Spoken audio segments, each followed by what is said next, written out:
ختم ولی اللہم یا ولی یا ولی یا ولی یا ولی یا ولی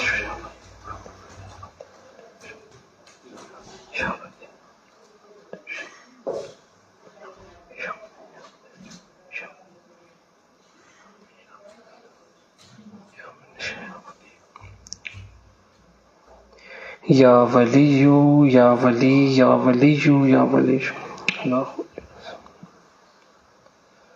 اللہ ولی الذین آمنوا یخرجہم من الظلمات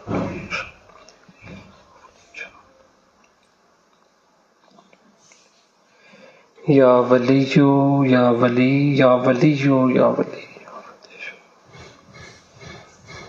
اللہ ولی الذین آمنوا یخرجہم من الظلمات الی النور یحکی صلی اللہ علی حبیبہ محمد وآلہ وسلم.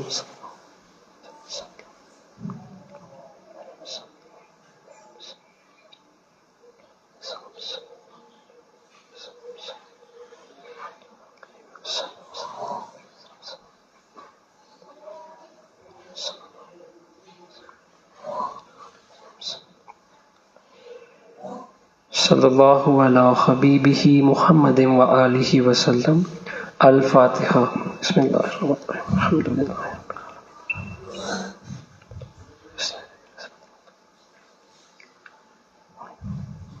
فصلی اللہ تعالی علی رسول خیر الخلق محمد.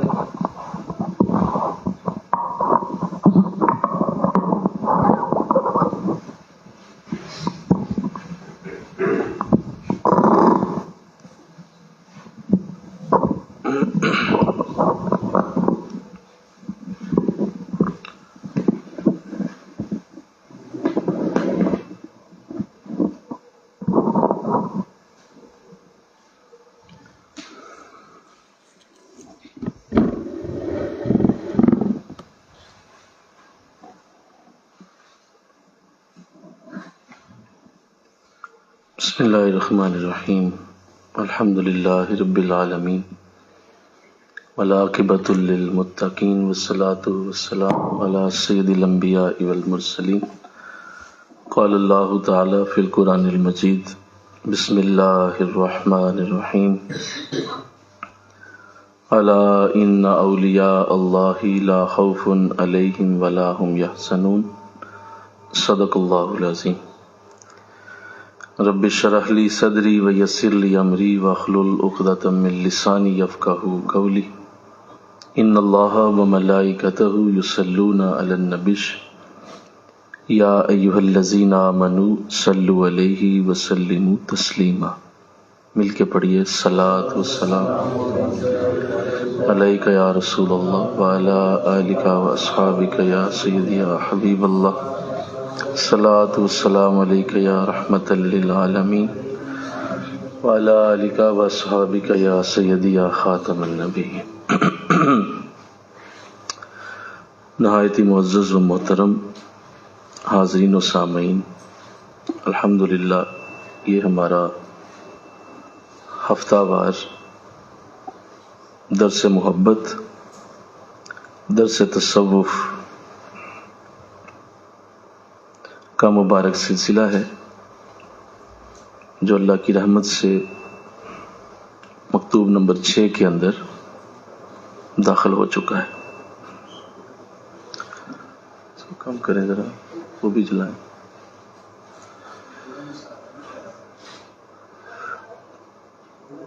جیسا کہ پچھلے مکتوب میں گفتگو کی گئی تھی، پچھلے درس میں، کہ آپ نے یہ مکتوب شریف اپنے پیر و مرشد حضرت اور اپنی کیفیات سے آپ نے آگاہ فرمایا.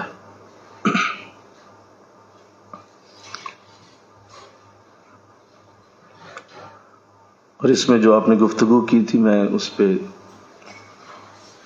آپ کی توجہ چاہتا ہوں. پچھلے مکتوب کے اس حصے میں ارشاد فرمایا کہ آپ کا کم ترین خادم احمد عرض کرتا ہے کہ مطلق طور پر ہدایت کرنے والے یعنی اللہ تعالیٰ نے آن جناب کی توجہ عالی کی برکت سے جذبہ اور سلوک کے دونوں طریقوں اور جمال و جلال کی دونوں صفتوں سے تربیت فرمائی ہے۔ اب جمال عین جلال ہے اور جلال عین جمال ہے۔ اس حوالے سے پچھلے درس میں جمال اور جلال کی مختلف جہتوں کے اوپر بات کی گئی۔ آج انشاءاللہ اس کا جو آخری جملہ کہ جمال عین جلال ہے اور جلال عین جمال ہے، اس حوالے سے کچھ گفتگو ہوگی، اور ساتھ ہی مزید آگے جو آپ نے ارشاد فرمایا ہے اس کے اوپر بھی ہماری آج بات ہوگی۔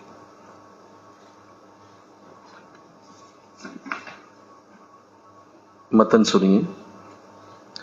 وعلامت این تربیت متحقق شد نست بے محبت ذاتی پیش از تحقق آن امکان ندارد و محبت ذاتیہ علامت فناست و فنا عبارت از نسیان ما سواست، پس تا زمانی کے علوم بے تمام از ساحت سینہ رفتہ نشود و بے جہل مطلق متحقق نشود از فنا بحر ندارد و این حیرت و جہل دائمی است، امکان زوال ندارد نہ آنست کہ گاہے حاصل شود و گاہے زائل گرد و غایت ما فی الباب، پیش از بقا جہالت محض است و بعد از بقا جہالت و علم، باہم جمع ان در عین نادانی بشعور است و در عین حیرت بحضور، کہ این موتن حق الیقین نست کہ علم العین حجاب یک دیگر نیتند۔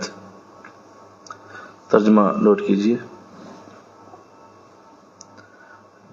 اور اس تربیت کی علامت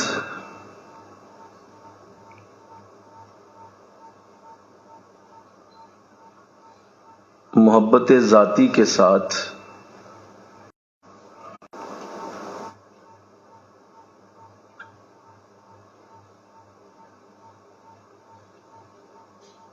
اور محبت ذاتی فنا کی علامت ہے۔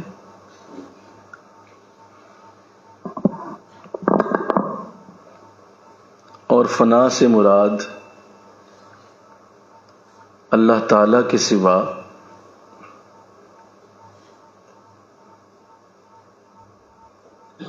ہر چیز کا فراموش ہو جانا ہے۔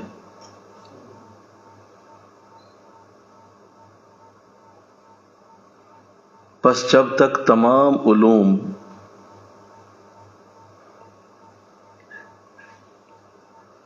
پورے طور پر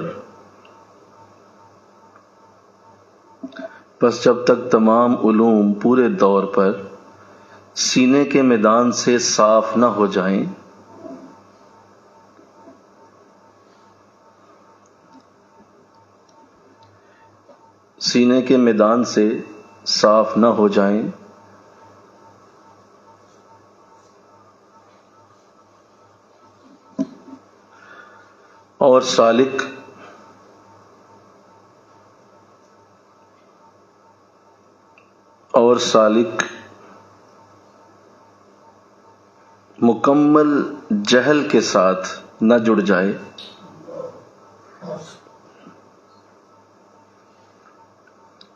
اور سالک مکمل جہل کے ساتھ نہ جڑ جائے،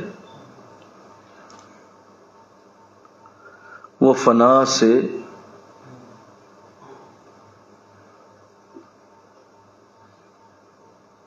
بہراور نہیں ہو سکتا۔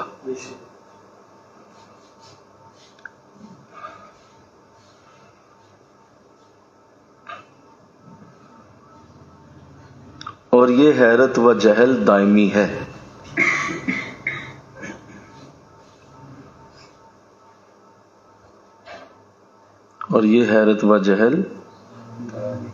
ہے۔ اس کا زائل ہونا ممکن نہیں ہے۔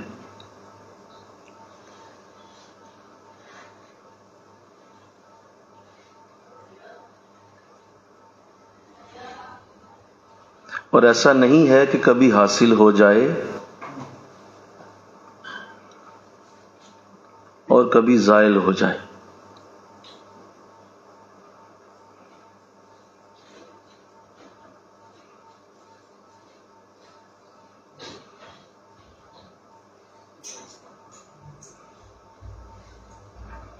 حاصل کلام یہ ہے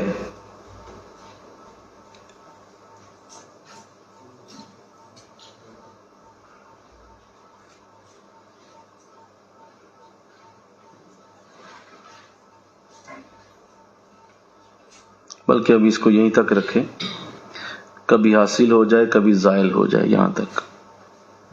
پھر سنیے، اور اس تربیت کی علامت محبت ذاتی کے ساتھ جڑ جانا ہے۔ اس جڑنے سے پہلے ممکن نہیں ہے، اور محبت ذاتی فنا کی علامت ہے، اور فنا سے مراد اللہ تعالیٰ کے سوا ہر چیز کا فراموش ہو جانا ہے۔ پس جب تک تمام علوم پورے طور پر سینے کے میدان سے صاف نہ ہو جائیں اور سالک جہل مطلق کے ساتھ نہ جڑ جائے، وہ فنا سے بہرور نہیں ہو سکتا، اور یہ حیرت و جہل دائمی ہے، اس کا زائل ہونا ممکن نہیں ہے، اور ایسا نہیں ہے کہ کبھی حاصل ہو جائے اور کبھی زائل ہو جائے۔ جیسا کہ یہ عرض کیا گیا تھا کہ سالک کی تربیت کے اندر جو آپ نے نکات بیان کیے اور اپنی کیفیت کو اپنے شیخ سے لکھ کر آپ نے رہنمائی چاہی ہے، اس میں یہ واضح بات کی گئی تھی کہ میرا اب انداز دونوں تربیتوں سے گزر چکا ہے۔ ایک تو آپ نے تربیت فرمائی ہے جذبہ اور سلوک کے ساتھ، اور دوسرا جمال اور جلال کے ساتھ، یہ بات واضح ہو چکی ہے، اور آپ نے اس حوالے سے گفتگو فرما دی۔ اس پہ ہمارا پچھلے درس میں سیر حاصل ہماری گفتگو ہو چکی ہے۔ اب آپ مزید آگے فرما رہے ہیں کہ وہ جو آپ نے میری تربیت فرمائی ہے اور اس تربیت کے اندر جو مجھے حاصل ہو رہا ہے وہ یہ ہے کہ اس تربیت کی جو علامت مجھے نظر آ رہی ہے وہ محبت ذاتی ہے۔ کس چیز کی محبت ہے؟ اللہ کی ذات سے محبت ہے، مجھے ذاتی محبت نصیب ہوئی ہے، اور میرا دھیان بہت زیادہ اللہ کی ذات کے ساتھ جڑ گیا ہے۔ اور یہ جو محبت ذاتی ہے یہ اللہ کا خاص انعاموں میں سے ایک بہت بڑا انعام ہے کہ جس کو واقعی اللہ کے ساتھ ایک الفت ہو جائے، محبت ہو جائے، اللہ کی ذات کے ساتھ ایک خاص پیار کا انداز نصیب ہو جائے۔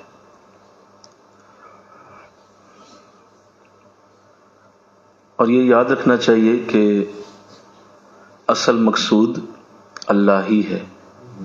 بولیے کیا ہے؟ نہ پیر مقصود ہے، نہ شیخ مقصود ہے، اور نہ ہی مرشد مقصود ہے، مقصود اللہ ہی کی ذات ہے۔ ہاں یہ ہے کہ اس مقصود کو حاصل کرنے کے لیے پھر شیخ کو مقصود بنانا ہوتا ہے، اس مقصود کو پانے کے لیے پھر شیخ کو بولیے مقصود بنانا، مقصود کے طور پہ لینا ہوتا ہے، لیکن اصل مقصود اللہ کی ذات، اور اسی کی طرف سفر ہے، اسی کی طرف دھیان ہے، اسی کی طرف توجہ ہے۔ اور جو کوئی یہ راز پا گیا کہ مقصود اللہ ہی کی ذات ہوتی ہے اور اصل مقصد اللہ ہی ہے، اس کے لیے پھر راستے کی منزلیں آسان ہو جاتی ہیں، اور وہ بہت آسانی سے سفر کرتا ہے، طریقت کے راستے اس کو مشکل نہیں لگتے، کیونکہ اس کا مقصد واضح ہے، اور اپنے مقصد میں بڑا کرسٹل اینڈ کلیئر وہ چل رہا ہے کہ میرا مقصد، سارے بولو، اللہ ہے۔ تو جب اس بات کو آپ سمجھ گئے تو یہ بات ذہن نشین کیجئے کہ اللہ سے محبت بے شمار ہوتی ہے، اس میں کوئی شک نہیں ہے، اور وہ اپنی محبت میں جب آتا ہے تو فرماتا ہے قرآن میں کہ ایمان والے جو ہوتے ہیں اشد حبا للہ، انہیں اللہ سے بڑی شدید محبت ہوتی، اللہ سے بڑی شدید محبت کرتے ہیں. وہ کوئی چھوٹی موٹی اور ہلکی پھلکی اور کبھی کبھی نہیں ہوتی، بلکہ ایک شدت والی محبت ہے، پیار ہے. لیکن اسی طرح کہ جس طرح اللہ سے محبت ہوتی ہے، تو اس سے کوئی یہ مراد نہ لے لے کہ وہ راستے کی چیزوں کو ڈینائی کرتے ہوئے اللہ سے محبت کرتے ہیں، اور جو راستے کی جو منازل ہیں ان کو وہ کہتے ہیں نہیں یہ مجھے نہیں چاہیے، مجھے ڈائریکٹ اللہ ہی چاہیے. یہ گمراہی ہوگی. اس سے آپ بڑے اچھی طرح سے آپ نے دعا کرنی ہے کہ اللہ آپ کو بچا لے، کہ آپ یہ نہ کہہ دیں کہ اب مجھے اللہ ہی چاہیے تو اللہ کے سوا باقی ہر شے کوئی آپ اس کو درمیان سے نکال ہی دیں. یہ نہیں ہو سکتا. جیسے دیکھیں میں مثال پیش کرتا ہوں، آپ کو سمجھ آ جائے گی. آقا دو جہاں صلی اللہ علیہ وسلم کے بعد اگر کسی کو اللہ کا قرب ملا ہے تو وہ سیدنا صدیق اکبر رضی اللہ تعالیٰ عنہ کی افضل البشر بعد الانبیاء ہیں. آپ نبیوں کے بعد سب سے بہترین انسان، جسے اگر کسی شخص نے جاننا ہے کہ وہ کون ہے، میں ذرا سوال تو پوچھوں، مجھے کوئی بتائے بھائی کہ نبیوں کے بعد سب سے بہترین کون ہے، تو وہ حضرت ابو بکر رضی اللہ تعالیٰ عنہ آپ ہیں. اللہ سے بے شمار محبت ہے، کتنی محبت ہوگی، حد ہو گئی. لیکن اس محبت کے باوجود آپ حضور اسلام کی ایک خاص حالت کے عشق کے اوپر جب آتے ہیں، اور عشق کی وہ خاص، اس محبت کی خاص حالت پہ آپ جب پہنچتے ہیں، تو آپ حضور سے بھی یہ فرماتے ہیں کہ حضور مجھے اجازت دے دیں کہ میں سجدہ آپ کو کرنا چاہتا ہوں. یہ کہا تھا جی، بولیے، کہ میں سجدہ آپ کو کرنا چاہتا ہوں. جب آپ نے دیکھا کہ جانور سجدہ کر رہے ہیں، بکریاں سجدہ کر رہے ہیں، تو فرمایا حضور اگر یہ کر سکتے ہیں، جانور ہیں، تو ہم تو انسان ہیں، تو ہمیں بھی یہ سعادت ملنی چاہیے. تو یہ کوئی وہ گلی سے گزرنے والا عاشق نہیں ہے کہ وہ اپنی ایک وقتی حالت کو دیکھ کے یا وقتی چیز پہ متاثر ہو کے یا وقتی کوئی اس کے اوپر کوئی بہت بڑا حال آیا اور اس حال کے تحت اس نے اتنا بڑا جملہ بول دیا. جی نہیں، یہ وہ نہیں ہے. یہ ابو بکر ہیں جو عین وجد میں بھی ہوش میں رہتے ہیں.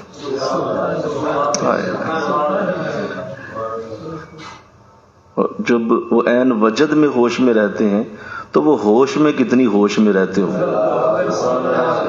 کہ جب صحابہ کے ہوش گم ہو گئے، جب آقا دو جہاں کا وصال ہوا اور صحابہ کوئی جنگل کی طرف بھاگ گیا، کوئی اپنے کپڑے پھاڑنے لگا، حضرت عمر نے تلوار نکال لی اور فرمایا خبردار جس نے کہا کہ حضور دنیا سے چلے گئے میں سر اتار دوں گا، اس کا نہیں جا سکتا رسول. ابھی اٹھ جائیں گے آپ، بس اب تھوڑی سی دیر، بس موت طاری ہوئی، ابھی اٹھنے والے ہیں آپ. کیسے ہو سکتا ہے کہ آپ کا وصال ہو جائے؟ نہیں ہو سکتا. عمر جیسے شخص کو بھی اس وقت اتنا بڑا صدمہ پہنچا کہ آپ کی حالت ایسی ہو گئی.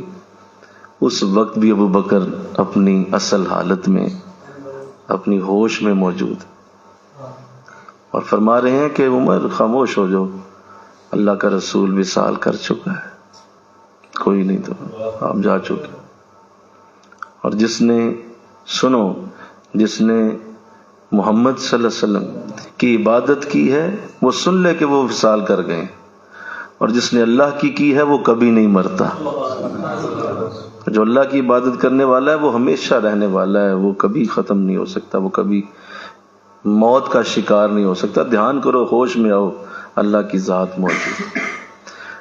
اور جب قرآن کی آیت آپ نے پڑھی کہ جب قرآن میں اللہ نے فرمایا کہ جب نبی دنیا سے چلے جائیں گے تو کیا تم ایڑیوں کے بل پھر جاؤ گے؟ اور یہ کہہ کے کہ وصال ہو گیا تو اب پھر جاؤ گے کیا؟ جب یہ آیت پڑھی تو حضرت عمر فرماتے ہیں مجھے یوں لگا کہ جیسے یہ آیت آج نازل ہوئی، ابھی نازل ہوئی، اور اس آیت نے میری ہوش ٹھکانے آ گئے کہ میرے نبی کے تو وصال ہو گیا ہے. تو اس وقت بھی آپ ہوش میں تھے. تو ایسا شخص کوئی جملہ ایسے تو نہیں بول دیتا کہ مجھے آپ کو سجدہ کرنے کی اجازت ہے. تو اگر اسلام نے پھر فرمایا کہ نہیں ابو بکر ایسا نہیں ہو سکتا، انسان کو سجدہ نہیں کر سکتا. تو آمدن برسر مطلب میں بات جو کچھ کرنا چاہ رہا تھا وہ یہ ہے کہ محبت ذاتی کا کوئی مطلب یہ نہ لے لے کہ باقی چیزوں کو رگڑ جائے، اور وہ اس طرح کی بات سوچ لے کہ دیکھیں جی بس اللہ ہی اللہ ہونی چاہیے، باقی محبتیں کوئی محبتیں نہیں. جس نے تمہیں اس محبت تک پہنچایا ہے وہ محبت بھی اسی طرح مقصود ہوگی. جیسے اگر کوئی نماز تک پہنچنا چاہتا ہے تو اسے وضو کرنا ہوگا. اگر نماز تک وہ جانا چاہتا ہے، نماز اس کی منزل ہے، تو وضو اس کی منزل ہوگا. تو آپ کہیں مقصود واقعی نماز ہی ہے، لیکن نماز کے لیے وضو کرنا ہوگا. ایسے مقصود اللہ ہی کی ذات ہے، لیکن اس ذات کے لیے تمہیں شیخ اور پھر رسول کی بارگاہ سے جانا ہو. اس اللہ کی بارگاہ تک جانے کے لیے تمہیں رسول اور شیخ دونوں سے گزر کے جانا ہے نا.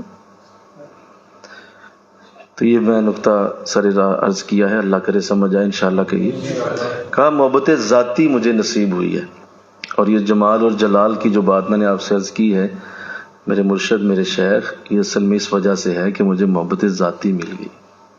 اور اب میرا انداز ایسا ہو گیا ہے کہ مجھے یقین آ گیا ہے کہ اللہ کے ساتھ میرا پیار بڑا گہرا ہو گیا. اللہ. اور پھر فرمایا محبت ذاتی فنا کی علامت ہے. یہ جو مجھے ان سے محبت ہو رہی ہے نا بڑی، یہ اصل میں آپ ہی کی تعلیم سے مجھے سمجھ آ گئی ہے کہ میری فنا مکمل ہو رہی ہے. تو یہ سمجھ لیا جائے کہ جو سالک ایسی حالت میں ہوتا ہے کہ اسے اللہ کے ساتھ ایک والہانہ محبت، والہانہ پیار، والہانہ عشق، اللہ کے ساتھ ایک خاص انداز میں ہر وقت ایک تڑپ اور اللہ سے باتیں کرنا اور اللہ کے ساتھ ہر وقت بات کر کے خوش ہونا، سجدے کرنا، رکوع کرنا، تسبیح، قرآن، اللہ کی طرف رجحان. تو یہ کیا ہے بولو؟ یہ فنا ہے. یہ فنا ہے. آپ اصل میں فنا کی طرف جا رہے ہیں، گہرائی میں جا رہے ہیں. اور اللہ کی طرف جو جائے گا اس کی اپنی ہستی فنا ہوتی جائے گی. اس کی مثال یوں لے لو کہ اگر تم 1000 واٹ کے بلب ہو، لیکن جوں تم قریب جاؤ گے 1,00,000 واٹ کے بلب کے، تو تمہاری اپنی ہستی ختم ہوتی جائے گی. ایسے ہی بولو، جب اس کے قریب جاؤ گے تو تم نظر ہی نہیں آؤ گے. وہ 1,00,000 واٹ کا چل رہا ہے نا، بولو نا، اس کی روشنی اتنی زیادہ ہے کہ اس کو تم جب اس کے قریب جا رہے ہو، جو تمہارا 100 واٹ کا بلب ہے وہ اس کے قریب جا کے کیا ہو جائے گا؟ فنا ہو جائے. اپنی ہستی تمہاری مٹ جائے. تو اسے فنا کہتے ہیں. یہ سالک کی بہت بڑی منزل ہے. اور ابھی شاید اسی لیے اللہ ہم سے گفتگو کروا رہا تھا، شکیل صاحب سے میری بات اسی ٹاپک پہ ہو رہی تھی. ہم واک کر رہے تھے اور واک کرتے کرتے ہم فنا کے موضوع پہ بات کر کہ فنا کیا ہوتی ہے. تو فنا یہی ہے کہ آپ کی اپنی ہستی اللہ معدوم کر دیتا ہے. آپ کی اپنی پچھلی عادتیں ختم ہونا شروع ہو جاتی ہیں. آپ کے اپنے پچھلے منصوبے بولو، سارے بولو، ختم ہونا شروع ہو جاتے ہیں. آپ کے اپنے پچھلے جو ماضی کے جو قصے ہیں وہ فراموش ہو جاتے ہیں. اسے فنا کہتے ہیں. اور جو جتنی زیادہ دیر فنا میں رہتا ہے اتنا ہی اس کے لیے بہتر ہے، کیونکہ وہ جتنا فنا ہوگا اتنا ہی بڑا بقا کا انداز اسے دیا جائے گا. جتنا زمین کے اندر بیج نیچے جاتا ہے اتنا ہی پیوریفائی اس کا پھل اور فروٹ نکلتا ہے.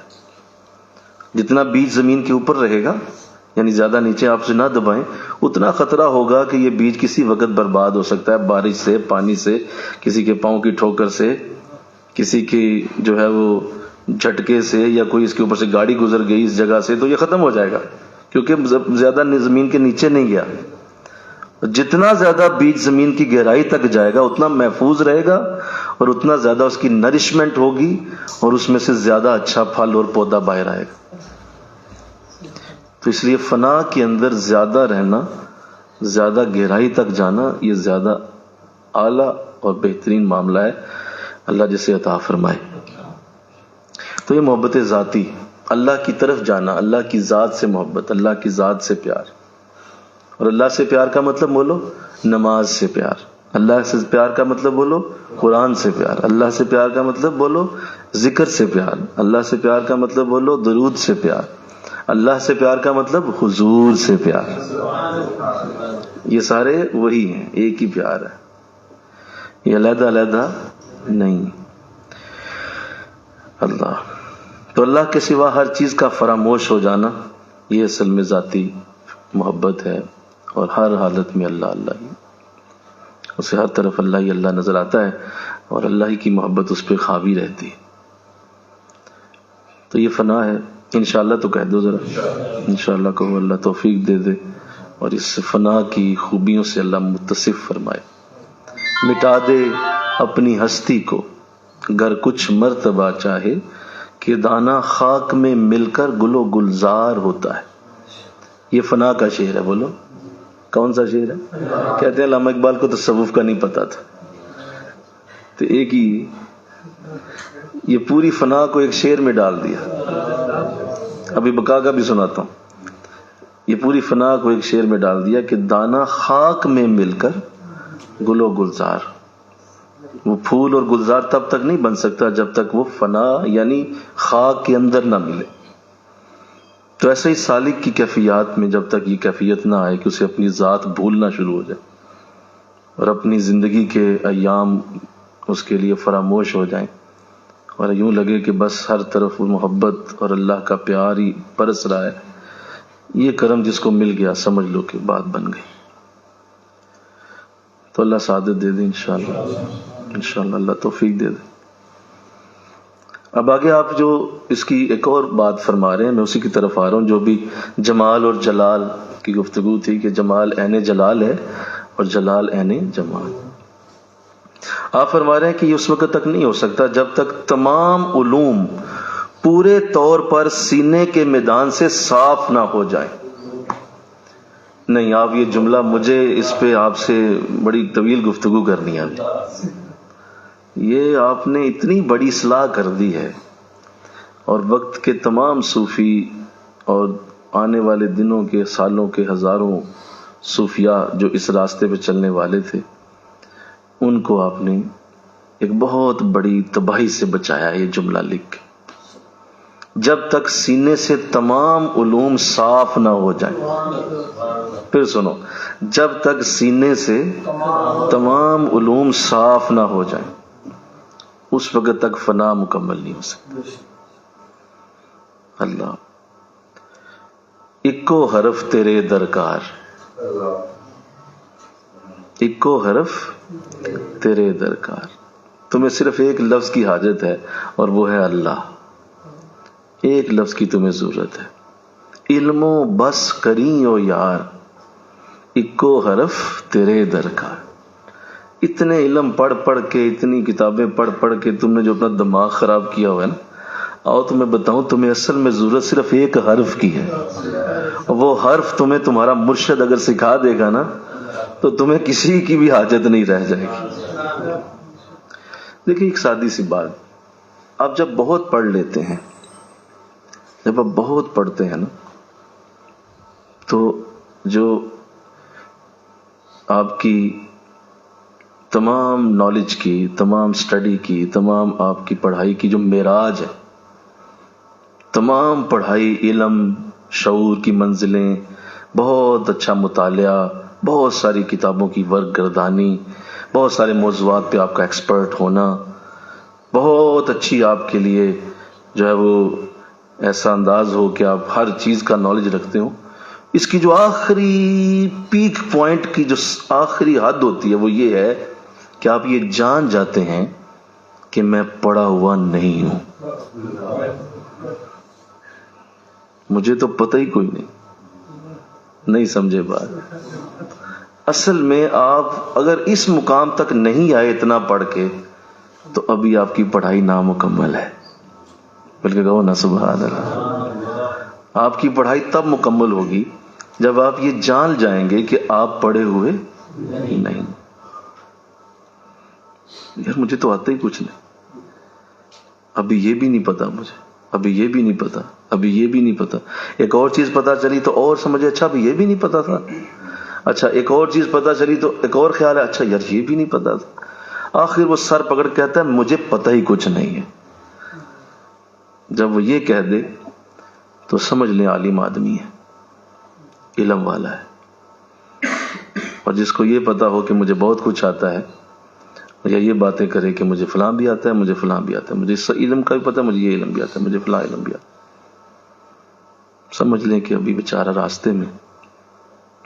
تو آپ فرما رہے ہیں کہ یہ جو ذاتی فنا ہے، اللہ کی ذات کا علم جس کو نصیب ہوتا ہے، اس کے لیے یہ لازم ہو جاتا ہے کہ اس کے سینے سے تمام علوم صاف ہو جائیں، اور وہ اپنے کسی علم پہ بھروسہ کر کے اللہ کو نہیں پہچانتا، وہ اپنے علم کے زور پہ اللہ کو نہیں پہچانتا، اپنے ایمان کے زور پہ اللہ کو پہچانتا۔ جس نے علم سے اللہ کو پہچانا، اس کے لیے تو ایک حد ہے بس، اور ایک خاص انداز میں اللہ قرآن میں بھی خوبصورت آیات کا نزول کرتا ہے۔ ابھی ہم نے سورہ نور میں پڑھی ہیں، آپ نے پچھلے جو میں پڑھا ہوگا یاد کریں، جس میں اللہ فرماتا ہے کہ تم میرے بادلوں کو دیکھو، کس طرح تہ در تہ میں بادلوں کو اٹھاتا ہوں اور انہیں اکٹھا کرتا ہوں اور پھر بارش برس جاتی ہے۔ یہ کس نے کیا؟ یہ بادلوں کو تہ در تہ کون جوڑ سکتا ہے؟ پھر یہ بات کی گئی کہ سنو ان پرندوں کو دیکھو، پر پھیلائے ہوئے کتنا اونچی چڑھ جاتے ہیں، ان کو کس قوت نے اٹھایا ہوا ہے؟ تو یہ اللہ علمی طور پہ اپنی ذات کی طرف بلاتا ہے، اور یہ ساری باتیں کفار کے لیے ہیں۔ ہم ایمان والوں کو یہ باتیں نہیں سناتا اللہ، ہمیں کیا کہتا ہے؟ یؤمنون بالغیب۔ پہلی علامت ایمان والوں کی، ذالک الکتاب لا ریب فیہ ھدی للمتقین الذین یؤمنون بالغیب۔ اللہ فرماتا چھوڑو، جو نظر نہیں آ رہا اس پہ ایمان رکھو۔ ایمان والوں کو اللہ کہتا ہے غیب پہ ایمان لاؤ، کافروں کو کہتا ہے پرندوں کو دیکھو، پہاڑوں کو دیکھو، درختوں کو دیکھو، یہ خوبصورت میرے بادلوں کی تہ در تہ چیزیں دیکھو، یہ سمندروں کی گہرائیاں دیکھو، دیکھو کیسے اندھیرے پہ اندھیرا چڑھا ہوا ہے۔ یاد کریں ذرا، کیسی پیاری آیت ہے جن میں اللہ ان کو کہہ رہا ہے کہ تم اگر علمی طور پہ مجھے جاننا چاہتے ہو تو یہ میری حدیں ہیں، ان کو دیکھ لو۔ لیکن اللہ کی ذات اس سے بہت پرے ہے، وراء الورا، وراء الورا ثم وراء الورا، وہ بہت پرے، بہت پرے، اور پھر اس سے بھی پرے ہے، وہ بہت پیچھے۔ تو جب کوئی اس بارے میں پورا یقین کر لیتا ہے کہ میں اللہ کی بارگاہ تک نہیں جا سکتا، میرے علم جتنے مرضی بڑھ جائیں، میں جہاں تک بھی پڑھ جاؤں سمجھ جاؤں اس سے نہیں پہچان پاؤں گا، اس کا مطلب ہے کہ سینے سے سارے علم صاف ہو گئے۔ اس نے سارے علموں کو باہر پھینک دیا، اس نے کہا کہ مجھے کسی علم کی حاجت ہی نہیں ہے، مجھے کسی علم کی ضرورت نہیں ہے، اس کو پہچاننے کے لیے علم کی ضرورت ہی نہیں۔ یہ تو ایمان سے ہوتا ہے۔ مجھے بتائیں صحابہ میں سے کون تھا جو آکسفورڈ یونیورسٹی سے پڑھا ہوا تھا؟ بلکہ کہو نا سبحان اللہ۔ کون تھا جو بہت بڑے کسی ادارے سے فارغ التحصیل تھا؟ کون تھا جو کسی بہت اعلیٰ ادارے سے جس نے درس نظامی کیا ہوا تھا؟ یا کون تھا جس نے بہت بڑی کوئی تفسیر پہلے ہی پڑھی ہوئی تھی؟ یا کتنے علم والے تھے؟ سب سے زیادہ پڑھے لکھی شخصیت پورے صحابہ میں حضرت عمر رضی اللہ تعالیٰ عنہ تھے، جو اس وقت کی زبانوں کو جانتے تھے اور انہیں آپ لکھنا پڑھنا سمجھتے تھے، اور علم وراثت کا بہت زیادہ علم تھا۔ صرف حضرت عمر، باقی صحابہ کوئی ان میں سے ایسا نہیں تھا۔ یہ سارے کا سارا حضور پہ ایمان لانے کا نور تھا۔ حضور پہ بولو، ایمان لانے کا نور تھا جو انہیں ملا، اور آقا دو جہاں نے جو ہی ایک نظر محبت ایمان کے نور سے ڈالی، سارے کے سارے سینے علم سے بھر گئے، علم والے ہو گئے۔ تو بڑی اہم بات جو آپ فرما رہے ہیں تاکہ صوفی کی اصلاح ہو جائے، کہ جب تک تمام علوم پورے طور پر سینے کے میدان سے صاف نہ ہو جائے۔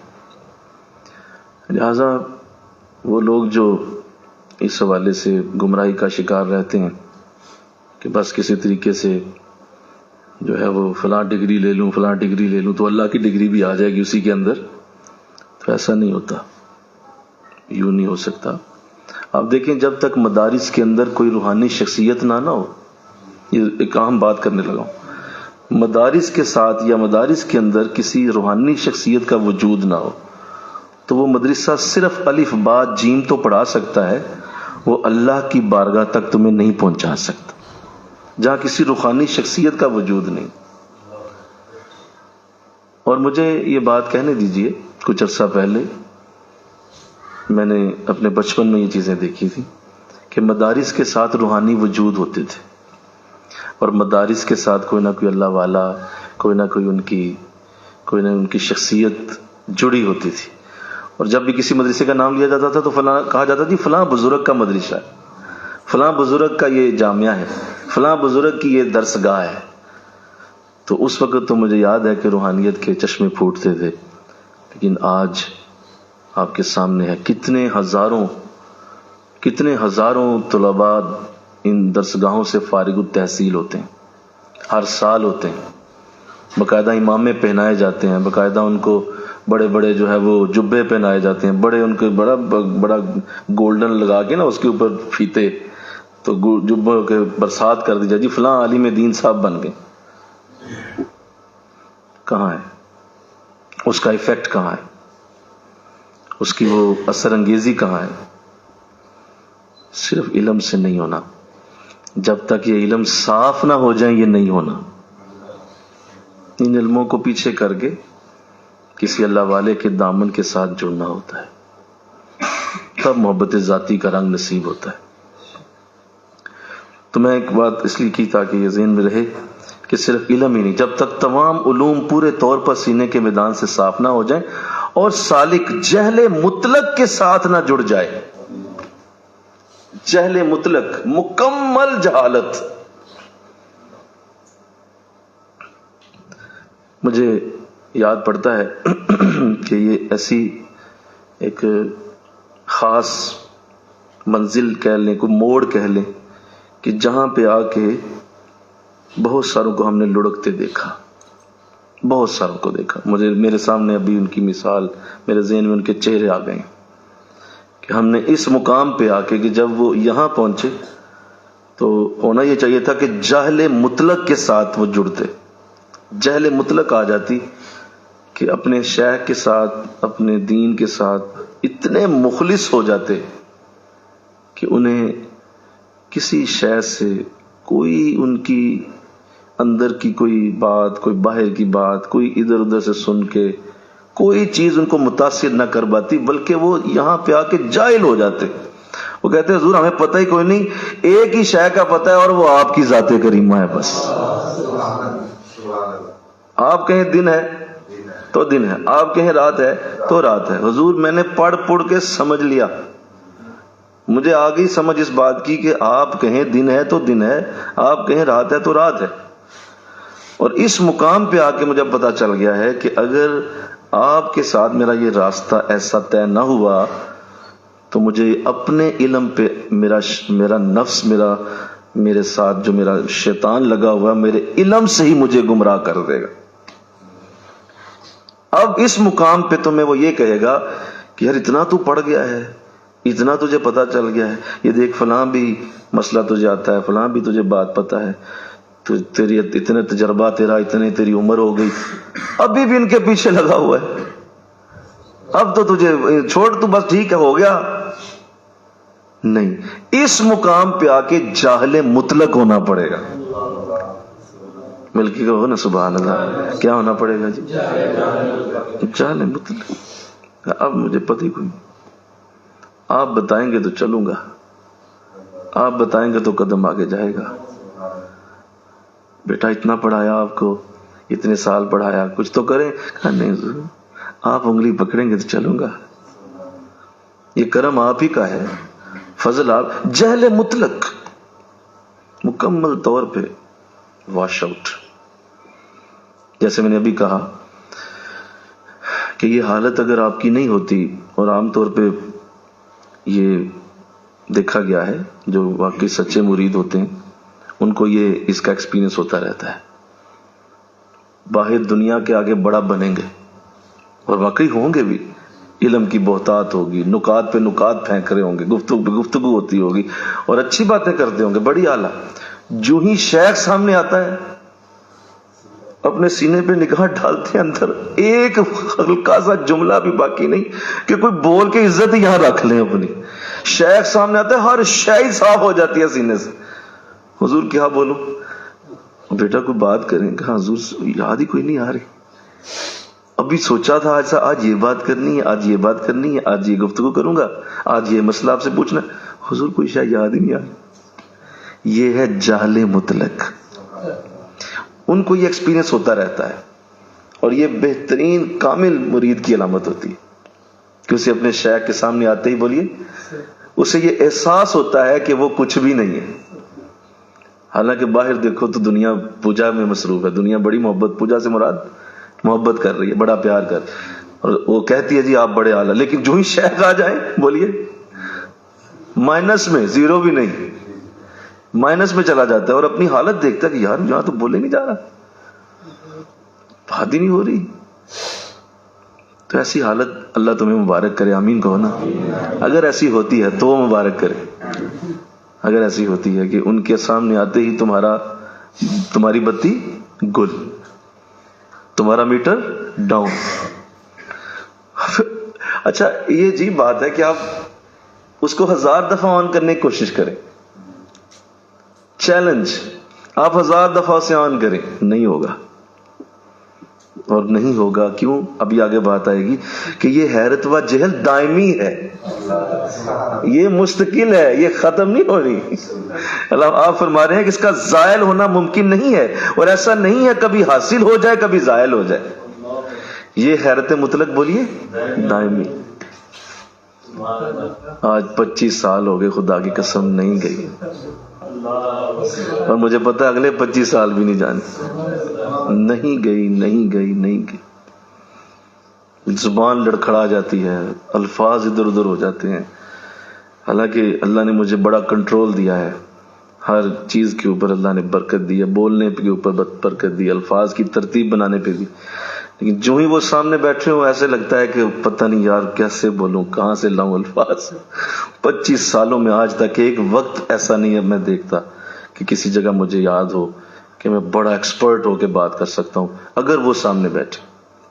ہاں انہیں اٹھا کے ذرا سائڈ پہ لے جائیں، تمام لوگوں کو اسی طرح نہ لے آؤں جس طرح حضرت لے آتے ہیں،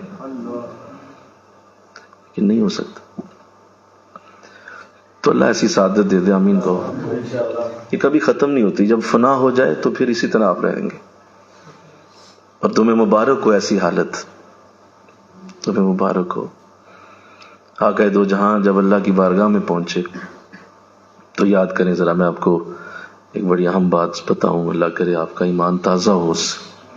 جب آپ معراج شریف کی رات اللہ کی بارگاہ میں حاضر ہوئے تو اللہ نے جب آپ سے پوچھا کہ اے محمد صلی اللہ علیہ وسلم آپ کیا لائے ہیں ہمارے لیے، تو حضور اسلام کچھ وقت کے لیے تو آپ خاموش ہو گئے، کچھ بھی ارشاد نہیں فرمایا، خاموش ہو گئے. کیونکہ اللہ کی ذات سامنے اور علم الکلام میں آپ سے بڑا کوئی نہیں ہے، فصیح اللسان میں آپ سے بڑا کوئی نہیں ہے، بات کو سمجھانے میں آپ سے بہتر کوئی نہیں ہے، ترتیب بنانے میں آپ سے بڑا کوئی نہیں ہو سکتا.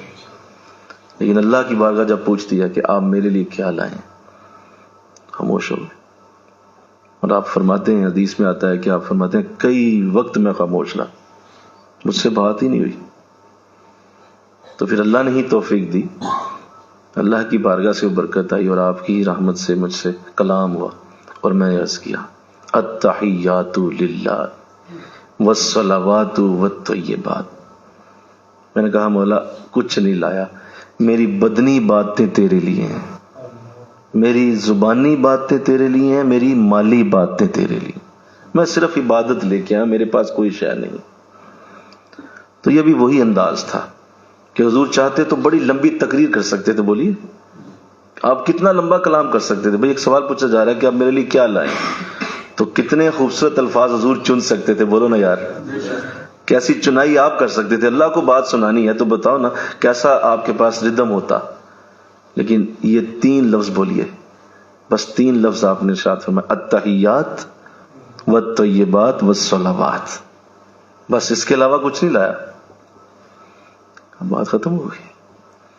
کہا مولا اور کیا کہوں، اس کے سوا کچھ کہنا بنتا نہیں.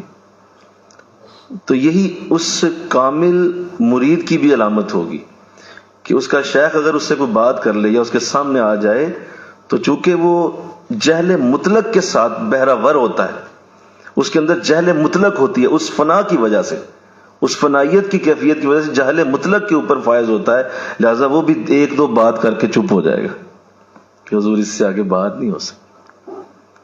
اللہ، حضرت ابوبکر رضی اللہ تعالیٰ عنہ تمام صحابہ میں، سنیے آپ اس بات کو اچھی طرح سے جان لیں، آج تمام صحابہ میں سب سے کم حدیثیں جس نے روایت کی ہیں وہ حضرت ابوبکر رضی اللہ تعالیٰ عنہ۔ یہ کیا؟ حالانکہ آپ قریب رہنے میں سب سے زیادہ ہیں، پاس رہنے میں سب سے زیادہ ہیں، قربت میں بولو سب سے زیادہ ہیں، سب سے زیادہ وقت حضور کا آپ نے لیا ہوا ہے، سب سے زیادہ پاس آپ بیٹھے ہوئے ہیں، وقت آپ نے حضور کے قریب رہ کے گزارا ہوا ہے، لیکن حضور کا کلام لوگوں کو بتانا، حدیث کی روایت کرنا، یہ آپ میں سب سے کم۔ سب سے زیادہ جس نے حضور کی حدیثوں کو روایت کیا وہ حضرت ابو ہریرہ رضی اللہ تعالیٰ عنہ، 5,500 حدیثیں آپ سے روایت۔ سب سے کم حدیثیں ابو بکر کے، کیوں؟ اس لیے کہ آپ اصل فنائیت کے ساتھ بہرہ ور تھے، اپنے شیخ کے آگے خاموش، اور پورے اس مجمع میں جس میں صحابہ جب حضور کے ساتھ بیٹھے ہوتے سب سے کم بولنے والوں میں بھی آپ ہی ہوتے تھے۔ کبھی کوئی بات پوچھتے تھے کبھی، ورنہ صرف چہرہ مصطفیٰ کو دیکھا کرتے تھے، حضور کے چہرے کی زیارت۔ تو اللہ کرے یہ بات سمجھ آئے، انشاءاللہ کہہ دیجئے حیرت جہل مطلب کے ساتھ جب تک نہ جڑ جائے وہ فنا سے بہرہ ور نہیں ہو سکتا، اور یہ حیرت و جہل دائمی ہے، اس کا زائل ہونا ممکن نہیں ہے، اور ایسا نہیں ہے کبھی حاصل ہو جائے کبھی زائل ہو جائے، کبھی آ جائے کبھی آپ کو لگے کہ نہیں اب میں بول پاؤں گا، اور کبھی لگے نہیں بول پاؤں گا، ایسا نہیں ہوتا، یہ مستقل رہتی، آپ کبھی بھی اپنے شیخ کے آگے ایسے نہیں ہوں گے۔ تو یہ کیفیت جس کو ملے اب سمجھ جائے کہ فنا مکمل ہو رہی ہے، اب فنا کی برکتیں مل رہی ہیں، اور اللہ نے سعادت دے دی ہے، کرم ہو گیا ہے، فضل ہو گیا ہے کہ اللہ نے بات کا سلیقہ ہی چھین لیا ہے، اور بات کا انداز ہی اب وہ نہیں رہا کہ جی تو چاہتا ہے بولوں، لیکن اب بات اس طرح بن نہیں رہی، اور وہ ٹوٹے پھوٹے الفاظ، ٹوٹا پھوٹا انداز جو شیخ کے سامنے پیش ہو یہی مزیدار ہے، مل کے کہو نا سبحان اللہ۔ میں یہ پسندیدہ نہیں ہے کہ آپ ان کے آگے بہت بڑے بڑے علمی نقطے کھول دیں، یہ پسندیدہ نہیں، ہمیشہ اس بات کا خیال رکھیں کہ جب وہ آپ کو کلام کرنے کی دعوت دیں تو اپنے کلام کو مختصر کریں، بہت مختصر کریں، ویسے ہوگا ہی مختصر، بولو اگر آپ سچے ہیں تو ہوگا ہی مختصر، لیکن پھر بھی اپنے آپ کو اس بات کو سمجھ لیں کہ ایسی کوئی بات مناسب نہیں ہے جو ان کی بارگاہ میں ہو، اللہ انہیں موقع دے کہ وہی یہ گفتگو کرے۔ اور کئی بار ایسا موقع ملا کہ آپ نے فرمایا کہ آج درس دیں، میں کہ درس آپ ہی دیں گے، مجھ سے آپ نعت سن لیں، نعت میں سنا دیتا ہوں، درس آپ دیجیے گا، کیونکہ وہ مجھ سے نہیں ہونا، وہ آپ دیں۔ تو اللہ ایسی سعادت دے دے، یہ جہل مطلق کی علامت ہے، اس کو جہل بولو مطلق کہیں۔ اللہ، اب میں یہاں جو بات کرنا چاہتا ہوں، کیونکہ جب یہ ہو گیا، سب کچھ ہو گیا، یہ تو ایک آگئی بات سمجھ، جب یہ حالت آ جاتی ہے کہ آپ اس حالت میں پہنچ جاتے ہیں، تو اب اس حالت میں جمال عین جلال اور جلال عین جمال، اور اس حالت میں اب جو ہے وہ محبوب کے سامنے انسان جب آتا ہے، تو سنیے بڑی دھیان سے بات، بڑی خوبصورت بات، کہ جب محبوب کے سامنے انسان پا جاتا ہے تو اگر محبوب آپ پہ سختی بھی کرے تو وہ بھی پیار ہی محسوس ہوتا ہے۔ محبوب آپ کے ساتھ اگر سخت بھی بولے نا تو کیا لگتا ہے؟ تو یہ ہے جلال عین جمال۔ اور اگر کبھی محبوب بہت پیار کرے نا تو اس سے ڈر بھی لگتا ہے، بولیے نا یار آج بہت پیار ہو رہا ہے، لگتا ہے کوئی مسئلہ خراب ہے، آج بہت پیار کر رہے ہیں، لگتا ہے کچھ اور ہی بات ہے، کہیں بچھڑنے کا ارادہ تو نہیں کر لیا۔ تو جمال عین جلال، ایسی حالت ہوتی۔ اب اس حالت میں آپ فنا میں ہے نا، تو جب آپ فنا میں آتے ہیں تو اللہ کی ہر چیز آپ کو پھر اچھی لگے گی، سنو، اللہ کی طرف سے مشکلیں آ رہی ہیں، پریشانی آ رہی ہیں، تو یہ ہے جلال آ رہا ہے، ٹھیک ہے، لیکن آپ اس مشکلیں پریشانیوں کو بھی اس لیے برداشت کر رہے ہیں کہ اللہ آپ کا محبوب ہے، تو آپ اس کو عین جمال لے رہے ہیں۔ ہاں بولیے، عین جمال کی طرح لے رہے ہیں، میرے محبوب کی طرف سے جو مرضی آتا رہے۔ جیسے محمود غزنوی نے جب جو ہے وہ اپنے باغ سے کچھ امرود بھیجے، آم بھیجے وہ ذرا کو، اور کہا ذرا چیک کریں کیسا ذائقہ ہے، کیسا ذائقہ ہے، ذرا پتا کریں ہاں کہ میرے باغ کے کیسے آم ہیں۔ تو ایاز بھی وہیں بیٹھا ہوا تھا، تو جب وہ آم تقسیم کیے گئے ذائقے کے لیے، تو پہلا آم چکھا گیا، دوسرا چکھا گیا، تیسرا چکھا گیا، سب کے ہاتھ میں ایک ایک آم تھا، سب نے چکھے، تو سب نے جو ہے وہ تھو تھو کر کے پھینکنا شروع کر دیا آموں۔ ایک وزیر نے پھینکا، دوسرے نے بھی پھینک دیا، کہا یہ کیا ہے، کیا لے کے آ گئے ہو؟ پوچھا اس سے، تمہیں شرم نہیں آتی؟ سارے ہی کچے آم لے آئے ہو، کڑوے، کوئی ایک بھی ذائقے دار نہیں۔ اور وہ جو سامنے بیٹھا ہوا تھا نا نکر میں، ایاز، وہ کھاتا جا رہا تھا، اسے کھاتا جا رہا ہے، کھاتا جا رہا ہے، اور مزے سے کھا رہا ہے۔ تو وزیروں نے اسے دیکھا، اس نے کہا عجیب آدمی، تیرا آم کیسے میٹھا ہے؟ کہا کوئی نہیں، میٹھا پوٹا کوئی نہیں ہے گڑوائی۔ کہا تو کھاتا جا رہا ہے؟ کہا اس لیے کہ جس بادشاہ نے کبھی میٹھا دیا تھا آج اسی نے کڑوا دیا ہے، تو میں کیوں اعتراض کروں اپنے بھیجنے والے پر؟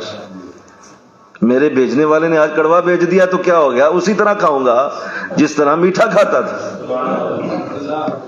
تو یہ ہے جلال عین جمال، اوپر سے جلال آ رہا ہے، لیکن چونکہ آپ فنا ہو رہے ہیں، میں پھر سنو، ابھی بقا میں ایسا نہیں ہونا، بقا میں بات اور ہو جائے گی، سن لے سمجھ لیں، فنا میں آپ جا رہے ہیں تو آپ کو اللہ کی طرف سے آنے والی ہر چیز اچھی لگے گی۔ اور سنیے، جب جمال آتا ہے، جمال مطلب مہربانیاں شروع ہو جاتی ہیں، دولت، محبت، صحت، شفا، دعاؤں کی قبولیت، ہر طرف عزت، ہاروں پہ ہار، تو انسان اندر سے روتا ہے، مولا کہیں تو ناراض تو نہیں ہو گیا، یہ اتنا پیار کیوں، اتنی محبت کیسے شروع ہو گئی، مولا تو ناراض تو نہیں ہو گیا؟ کیونکہ میں نے سنا ہوا ہے کہ جو اللہ کے نافرمان ہوتے ہیں تو انہیں بہت نوازتا ہے تاکہ یہ مجھ سے دور رہیں، میرے سجدوں سے دور چلے جائیں، میرے رکوعوں سے دور ہو جائیں، میرے قرآن کو چھوڑ دیں۔ کیوں؟ ہم نے دے دیا اتنا کچھ، اب کیا ضرورت ہے دعا کی؟ مولا تو کیا مجھے ایسا تو نہیں کرنا چاہ رہا؟ تو اس کا جمال عین جلال لگتا ہے کہ یہ غصے کی علامت تو نہیں ہے تیرے کہ تو نے اتنا نواز دیا، اتنا دے دیا مجھے، مولا تو کہیں تو مجھ سے ناراض تو نہیں ہو؟ تو یہ انداز ہو جائے گا۔ یہ ہے فنا کے اندر، محبوب کی ہر چیز اچھی لگے گی، محبوب کی طرف سے آتا ہوا ہر معاملہ بہتر لگے گا۔ اللہ کرے یہ توفیق ملے۔ ذکر کے بغیر یہ ممکن نہیں ہے۔ یہ نہ کوئی سوچے کہ یہ ذکر کے بغیر مجھے یہ کیفیات ہیں، یہ ہو ہی نہیں سکتا، آ ہی نہیں سکتی ذکر کے بغیر۔ ذکر کر کر کے سینے کے میدان سے پہلے علوم صاف ہوں گے، بولو، وہ سارے علوم صاف ہو جائیں گے، ذکر کر کے سینہ صاف ہوگا، اللہ سے محبت جب بڑھے گی تو یہ انداز شروع ہو جائے گا کہ اس کی ہر چیز سے محبت ہوگی، اس کی ہر چیز سے پیار ہوگا کہ میرا رب مجھے دے رہا ہے، جے سونا میرے دکھ وچ راضی تے میں سکھ نو چلے ڈاواں۔ اگر وہ میرے دکھ میں راضی ہے تو مولا دیکھ تو ہی دے رہا ہے نا، دکھ تیری طرف سے ہی ہے، تو مجھے کوئی اعتراض نہیں۔ بہترین انسان وہ ہے جو ہر حالت میں خوش رہے، بہترین حالت یہ ہے کہ تم ہر حالت میں خوش رہو، یہ بہترین حالت۔ تو جب ایسی حالت آتی ہے تو پھر یہ فنا کی مکمل ہونے کی علامت ہے کہ اب آپ کا اللہ کے ساتھ ایک ایسا انداز بن گیا، کوئی شکوہ نہیں بولا، کوئی شکوہ منہ پہ نہیں ہے، کوئی شکایت نہیں ہے، کوئی اللہ کے ساتھ ایک ایسے ہر وقت ہی مولا تو مجھے کیا دے رہا ہے، کیا کر رہا ہے۔ جس طرح لوگ ہر وقت لڑتے ہی رہتے، خدا کی قسم مجھے کہنے دیں، اگر اللہ ان کے سامنے آ جائے نا، مجسم شکل لے کے آ جائے جس طرح کی شکلیں ہوتی ہیں، تو یہ لڑ پڑے اللہ سے، ایسے ظالم ہے وہ، تو اس کی برکت اتنی بڑی ہے، وہ اتنی بڑی ذات والا ہے کہ سامنے نہیں آتا۔ اگر آ جائے نا تو جس طرح کی لوگوں کی اللہ کے ساتھ شکوے ہیں، جتنا اللہ کے ساتھ انہیں تکلیف ہے نا، یہ لڑ پڑے اس کے ساتھ، اتنے شکوے ہیں، میری آشا بھی نہیں ٹھیک، میری آشا بھی نہیں ٹھیک، ابھی غلط ہو گیا، ابھی غلط ہو گیا، ابھی ٹھیک نہیں ہوا، ابھی ٹھیک، اتنی چیزیں غلط ہو گئی ہیں زندگی میں کہ بتاؤ کوئی شاید صحیح بھی ہوئی ہے تیری زندگی میں کوئی؟ جی نہیں کوئی شاید نہیں صحیح ہوئی. تو یہ لڑ پڑے اللہ سے. لیکن فنا میں آتے ہی یہ ساری چیزیں ختم ہو جائیں. صوفی یہ بات سمجھ جاتا ہے کہ میرا رب بہترین پلانر ہے، وہ بہترین پلاننگ کرنے والا ہے، اس سے بڑا کوئی پلانر نہیں، اور اس کی ہر پلاننگ کے اوپر اس کا پورا اعتماد ہوتا ہے. وہ پورا ذہن رکھتا ہے کہ اب میرے حضرت میرے شیخ نے میرے لیے جو سوچا ہے، میرے رسول نے جو مجھ پہ کرم کیا ہے، جو میرے اللہ نے مجھ پہ رحمت کی ہوئی ہے، یہ بالکل درست ہے، اور مجھے کوئی اعتراض نہیں ہے کسی کے ساتھ، قطعاً کوئی اعتراض نہیں. چاہے زندگی بظاہر اس کی کتنی ہی تلخ کیوں نہ ہو جائے، اللہ کی بارگاہ میں آنکھ نہیں اٹھائے گا، کبھی آنکھ نہیں اٹھا کے اوپر دیکھے گا کہ اے تو میرے نال کی کیتا ہے، ایسا لفظ نہیں بولے گا، بلکہ کہے گا مجھے پتا ہے یہ تیری طرف سے آ رہا ہے. کائنات کا پتا جب نہیں ہل سکتا تو میں کیا چیز ہوں؟ میرے حالات کیسے ہلا سکتا ہے کوئی؟ یہ تو ہی ہے جو ہلا رہا ہے نا. جب پتا نہیں ہل سکتا تو میں تو انسان ہوں. حضرت علی رضی اللہ تعالیٰ عنہ، میں نے اپنے ارادوں کے ٹوٹنے سے اللہ کو پہچانا ہے. میری پہچان اللہ کے ساتھ میرے ارادوں کے ٹوٹنے سے ہوئی ہے. میں ارادہ کرتا ہوں اللہ توڑ دیتا ہے، میں ارادہ کرتا ہوں اللہ توڑ دیتا ہے، میں ارادہ کرتا ہوں توڑ دیتا ہے. وہ کون ہے جو میرے ارادے توڑ رہا ہے؟ وہ اللہ ہے. تو بتائیے کوئی شکوہ رہا؟ ایک تو یہ بات ہو جاتی ہے. دوسرا، جب دیکھیے میں ایک بات کروں، بڑا اہم معاملہ کہ جب فنا آپ ہو رہے ہیں تو اس میں پہلی جو سیڑھی ہے، پہلا جو اس کا دروازہ ہے، وہ یہی ہے نا کہ آپ نے اپنی مرضی چھوڑنی ہے. اگر آپ اپنی مرضی ہی نہیں چھوڑ رہے تو فنا کا فے نون الف، یہ 3 لفظ، یہ 3 حرف ہے نا، اس کا تو ہوا بھی نہیں پہنچی. اپنی مرضی چھوڑنی ہے آپ نے. کسی جگہ تمہاری مرضی نیور. ہر شے اللہ کی مرضی کے ساتھ. مجھے کہو نا سبحان اللہ. اس کی مرضی ٹھیک ہے، جیسا دیا لے لیا، جیسا دیا پہن لیا، جیسا دیا کھا لیا، جس طرح کی عزت ملی لے لی. یہ ہے وہ حالت. اور اس میں صوفی کبھی اعتراض نہیں کرے گا، کبھی بھی اعتراض کی حالت نہیں آئے گی. ہمیشہ کے لیے وہ اللہ کے ساتھ ایسے. حیرت یہ کہ یہ لفظ بڑے پیارے ہیں کہ یہ کبھی ختم نہیں ہوتی، یہ دائمی رہتی. کسی حالت میں بھی زندگی میں کبھی بھی دیکھو. اچھا، فنا کے بعد جب وہ بقا میں بھی آ جائے، بقا کے بعد بقا بالرسول میں آ جائے، بقا بالشیخ میں، بقا باللہ، ساری بقائیں لے یہ جو فنا کی حالت ہے یہ کبھی زائل نہیں ہونی. یہ ویسے ہی رہنی ہے پہلی دن جیسی جس طرح فنا ہوا تھا. یعنی کہ بقا جب آتی ہے تو وہ فرعون بن جاتا ہے، استغفر اللہ، پھر شکووں پہ شکوے شروع کرتا ہے. نہیں، وہ فنا والی حالت ہمیشہ رہنی ہے.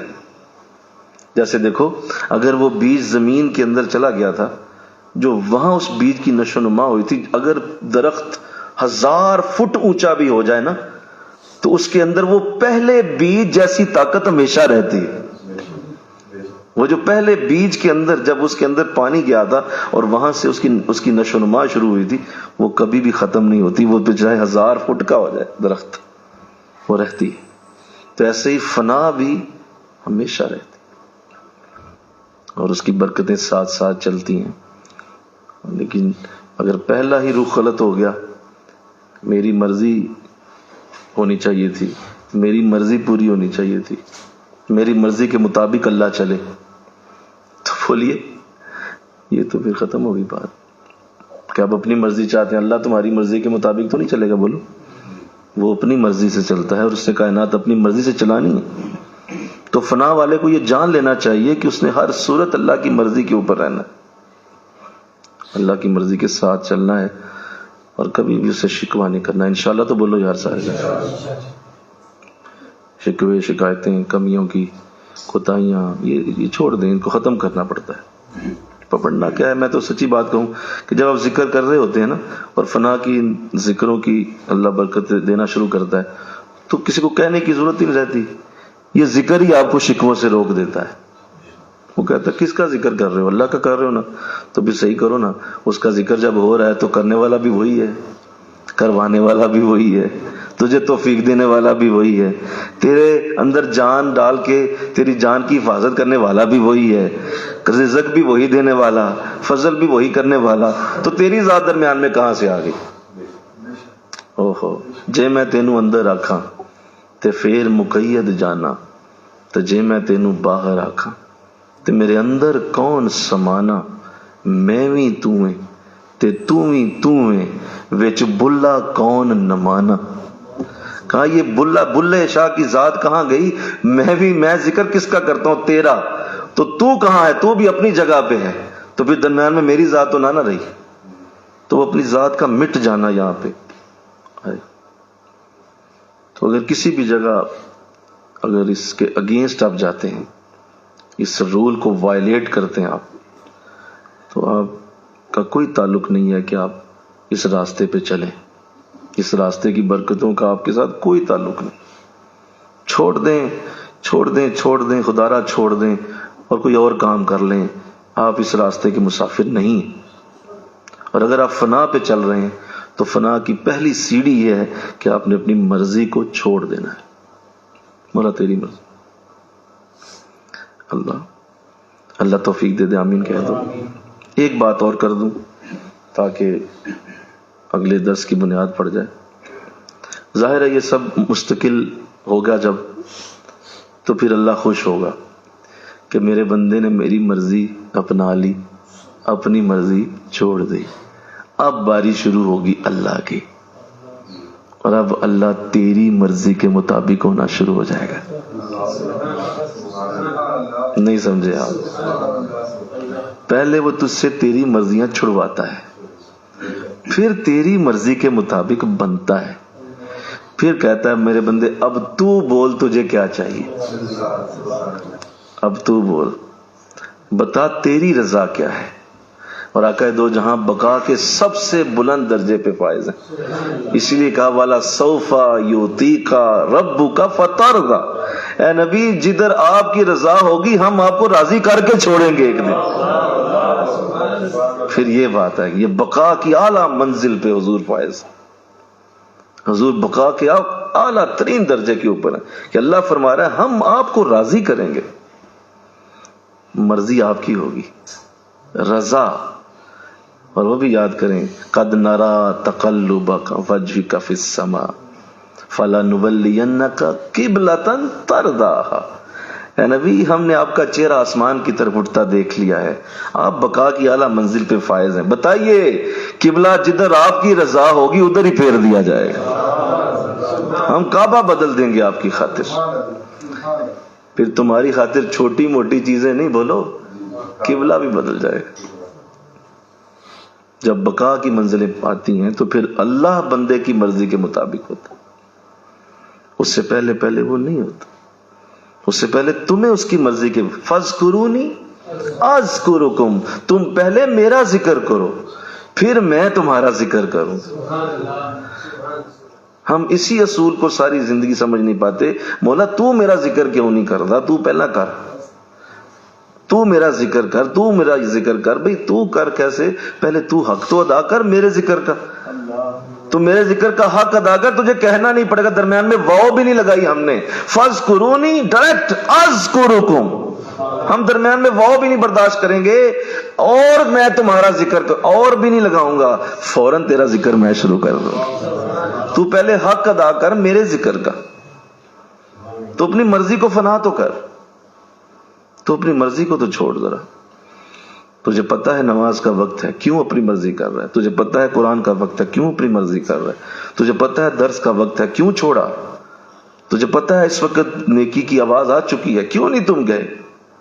تو اپنی مرضی نہیں چھوڑ رہا، جب تک تو نہیں چھوڑے گا میں تیری طرف کیسے آؤں؟ ہمارا پہلا جو تمہارے ساتھ تعلق ہے وہ یہی ہے، تو اپنی مرضی چھوڑ، وہ تو تیار ہی نہیں، تجھے اندر شوق ہی کوئی نہیں، تجھے فلاں کام، تجھے فلاں کام، تجھے فلاں مصروفیت، تجھے فلاں مصروفیت، کتنی تم نے مرضیاں رکھی ہیں، پھر کہیں جا کے میری مرضی کی باری آتی تو ہم تمہیں فرنٹ لائن پہ لے آئیں، این خیال استو محال استو جنو، یہ کبھی نہیں ہو سکتا۔ تم فرنٹ لائن پہ ہمارے لیے جس دن آ گئے تمہیں خود ہی پہلی مسند پہ بٹھانا ہمارا کام. فرسٹ لائن پہ تم ہو جاؤ گے, تم ہمارے لیے پہلی لائن پہ آؤ, ہم تمہارے لیے آئیں گے. میرا بندہ مجھے دل میں یاد کرے, میں بھی اسے دل میں یاد کرتا ہوں. میرا بندہ 2 لوگوں میں یاد کرے, میں بھی 2 فرشتے بلا لیتا ہوں. میرا بندہ ایک جماعت میں مجھے یاد کرے, مل کے کہو نا سبحان اللہ, میں بھی فرشتوں کی جماعت میں اسے یاد کرتا ہوں. میرا بندہ چل کے آئے, میں دوڑ کے آتا ہوں. میرا بندہ دوڑ کے آئے, میں اڑ کے آتا ہوں. اور تمہارا ہاتھ پکڑ کے تمہیں منزل تک چھوڑ کے بھی میں ہی آتا ہوں.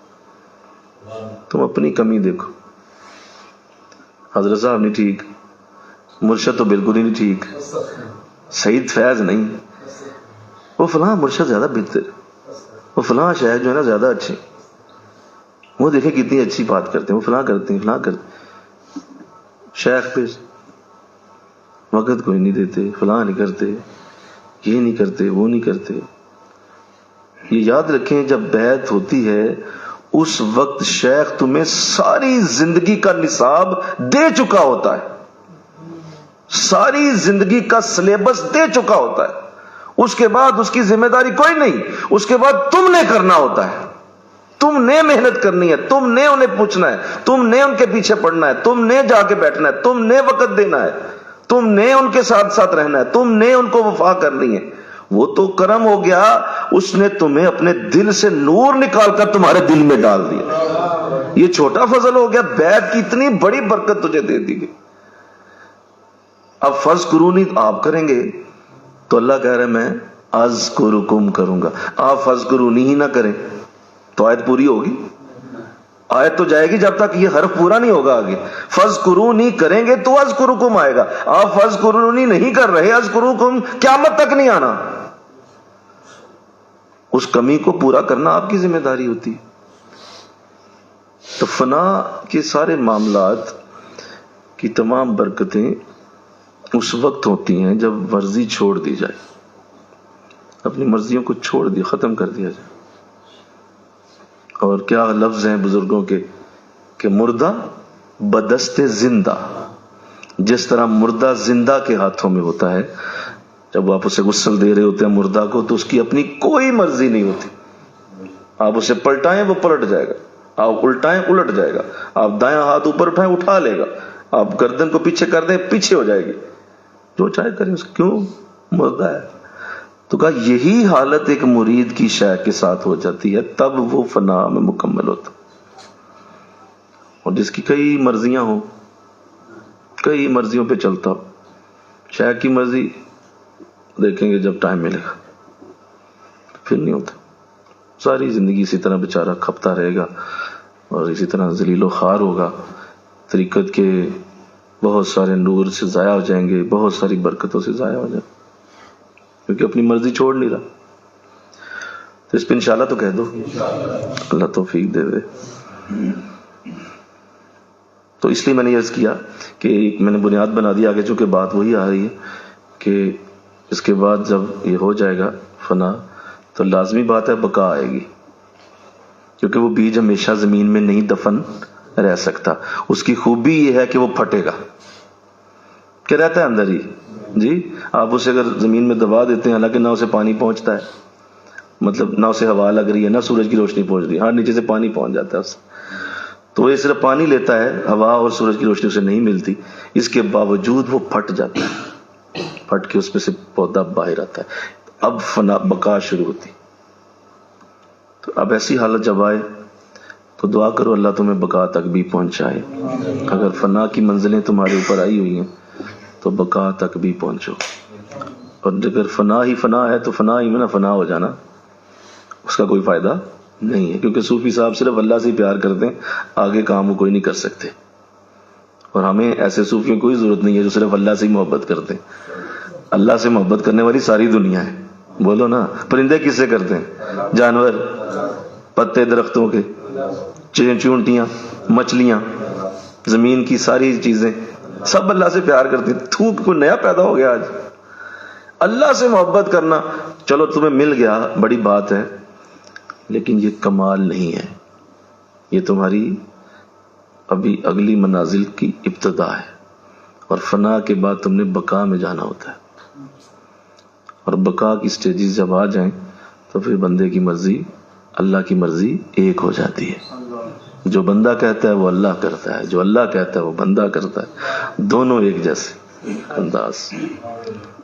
اللہ بندے سے کہتا ہے میرے بندے آج تجھ سے یہ چاہیے، کہا مولا پہلے ہی دیا ہوا حاضر۔ اچھا اس کے عوض کہا مولا تیری رضا چاہیے، کہا پہلے ہی دی ہوئی ہے وہ بھی حاضر۔ اور کیا چاہیے آپ کو؟ جو تیری چاہت وہ میری چاہت، جو میری چاہت وہ تیری چاہت، یہ دونوں مکمل ہو جائے تو اللہ توفیق دے دے انشاءاللہ کو، اللہ سعادت دے دے۔ اور یہ جو آج میں نے عرض کر دیا کہ سالک کے لیے فنا کی جو سٹیجز ہیں، ان میں اس کو ہر صورت یہ بات یاد رکھنی ہے کہ یہ میری آخری سٹیج نہیں ہے، مجھے آگے جانا ہے اور مجھے اس سے نکل کر بقا میں پہنچنا ہے۔ اور ہمارے جو ساتھی اس منزل سے بہرور ہو چکے ہیں اور بہت سارے ہیں جو بھی راستے میں ہیں اور وہ چل رہے ہیں، انہیں چاہیے کہ وہ ان باتوں کو اچھی طرح جانیں، ان باتوں کو سمجھیں اور اپنی زندگی کو، اپنے معاملات کو، اپنے تصوف کے اور اپنی باطن کے معاملات کو ایسے ہی چلائیں جس طرح مجدد پاک کی تعلیم، کہ اس میں یہ چیزیں ساتھ ساتھ رہیں اور ہمیشہ کے لیے وہ ہمیشہ کے لیے فنا کی برکتوں سے بہرور ہوتے رہیں گے، کبھی یہ ختم نہیں ہو۔ اللہ مجھے آپ کو توفیق عطا فرمائے۔ وما علینا الا البلاغ۔ ذکر کی طرف توجہ فرمائے۔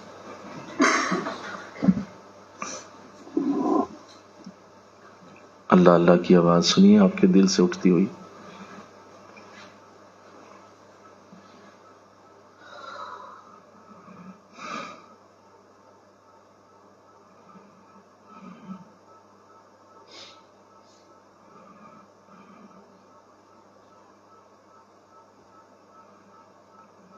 اللہ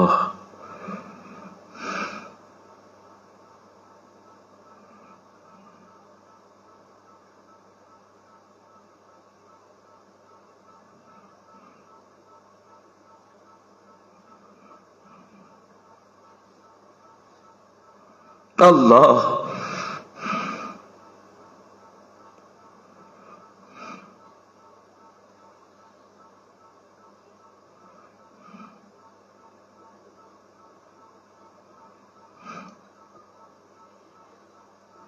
اللہ اللہ اللہ اللہ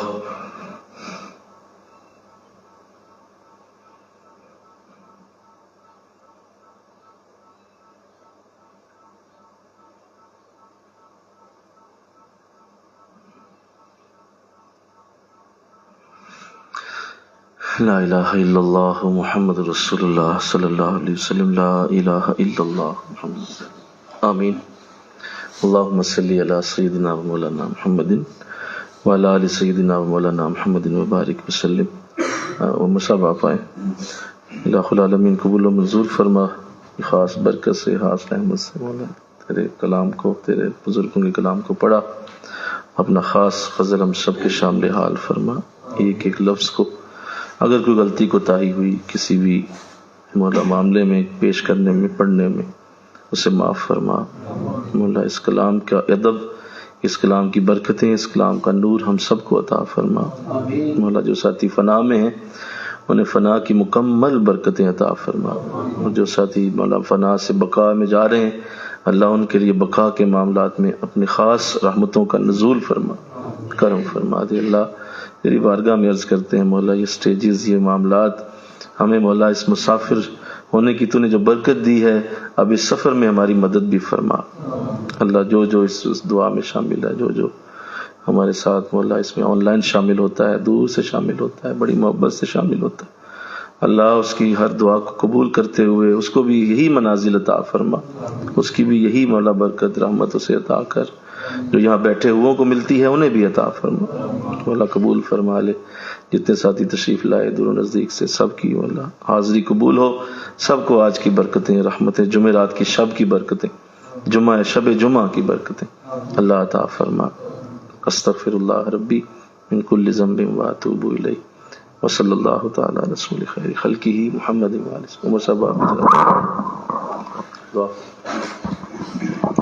اعوذ باللہ من الشیطان الرجیم، بسم اللہ الرحمن الرحیم۔ الحمد لله رب العالمين والعاقبة للمتقين والصلاة والسلام على سيد المرسلين والحمد لله رب العالمين. لا حول ولا قوة إلا بالله العلي العظيم. لا إله إلا أنت سبحانك إني كنت من الظالمين. الہی ہمیں مانگنے کا سلیقہ نہیں، ہمارے پاس تو وہ الفاظ بھی نہیں کہ جس سے تجھ سے طلب کر سکیں، بس الہی اس طرح کرم کر دے کہ ہمارے قلوب کو اپنا عرش بنا لینا. الہی ہمیں وہ عطا کر دے کہ جو ہمارے لیے بہتر ہے. الہی ہماری وہ طلب بھی نہیں، وہ طلب کے لیے وہ الفاظ بھی نہیں کہ ہمیں طلب کیا ہے. الہی تو جانتا ہے، تو خالق ہے، تو مالک ہے. الہی بس ہم پہ کرم فرمائیو اور ہمیں قبول فرما لے. الہی ہم یہاں پہ آ جاتے ہیں گندے مندے اپنے گناہوں کے گٹھڑے اٹھائے ہوئے. الہی ہمارے پاس تو کوئی ایسا کوئی کرم بھی نہیں ہے، الہی ایسی کوئی نیکی بھی نہیں ہے کہ جس کو دکھا کے تجھ سے مانگ سکے. بس اپنے حبیب کا صدقہ ہمیں معاف فرما دے. الہی قیامت والے دن ہمیں رسوا نہ فرمانا. الہی قیامت والے دن ہمارے نامہ اعمال ہمارے دائیں ہاتھ میں دینا. الہی ہمیں دیکھ کے ہمارے حضور خوش ہو جائے. الہی ہمیں پشیمان نہ ہو، ہمارے حضور ہمیں دیکھ کے پشیمان نہ ہو. الہی ہمارا شیخ ہمیں دیکھے اور خوش ہو جائے. الہی ہم اپنے شیخ کی آنکھوں کی ٹھنڈک بن جائیں. الہی ہم ایسا کام کر جائیں کہ وہ خوش ہو کے بتائیں کہ وہ دیکھو وہ میرا بیٹا ہے. الہی ہم نے کیا کرنا ہے؟ نہ تو ہمارے پاس کوئی عمل ہے، نہ ہمارے پاس کوئی علم ہے، نہ ہمارے پاس اخلاص ہے. بس الہی تیرے محبوب کی امت ہے، ہمیں معاف فرما دے. وَفَوِّضْ أَمْرِي إِلَى اللَّهِ إِنَّ اللَّهَ بَصِيرٌ بِالْعِبَادِ وَصَلَّى اللَّهُ عَلَى خَيْرِ خَلْقِهِ مُحَمَّدٍ وَآلِهِ وَصَحْبِهِ.